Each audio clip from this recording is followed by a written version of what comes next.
उजड़ना और बसवाना दो भाई थे जो एक सेठ के यहाँ काम करते थे। सेठ बहुत ही कठोर था और उनके साथ बहुत ही बुरा व्यवहार करता था।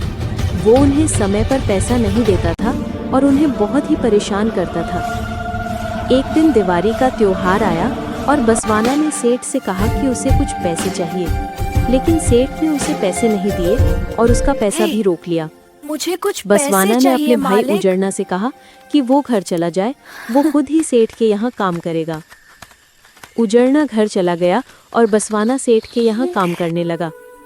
लेकिन उजड़ना ने सोचा कि वो सेठ को सबक सिखाएगा। वो सेठ के यहाँ काम करने लगा और धीरे धीरे सेठ को परेशान करने लगा। एक दिन उजड़ना बकरियों को लेकर गया और उन्हें बेच दिया।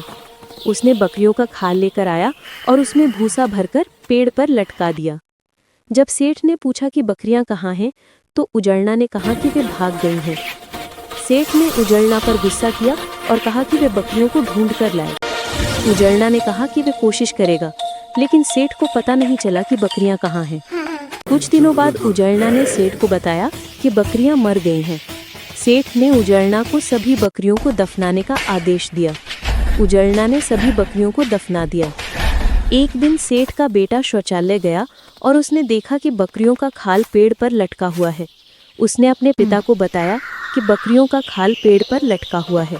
सेठ को पता चल गया कि उजड़ना ने बकरियों को बेच दिया है। सेठ ने उजड़ना को बुलाया और कहा कि वे उसका पैसा दे देगा और उसे माफ कर देगा। उजड़ना ने कहा कि वो अपना पैसा ले लेगा और सेठ को सबक सिखा देगा। उजड़ना ने सेठ को सबक सिखाया और अपना पैसा लेकर घर चला गया। बसवाना भी घर आ गया और दोनों भाई साथ में रहने लगे। उन्होंने सीखा कि कैसे अपने अधिकारों के लिए लड़ना है और कैसे अपने लिए खड़े होना है। अब सेठ को अपनी गलती का एहसास हो गया था और उसने उजड़ना और बसवाना दोनों भाइयों को माफ़ी मांगने के लिए उनके घर जाने का फैसला किया। सेठ ने अपने बेटे के साथ उजड़ना और बसवाना के घर गया और उनसे माफ़ी मांगी। उजड़ना और बसवाना ने सेठ को माफ़ कर दिया और उन्हें गले लगा लिया।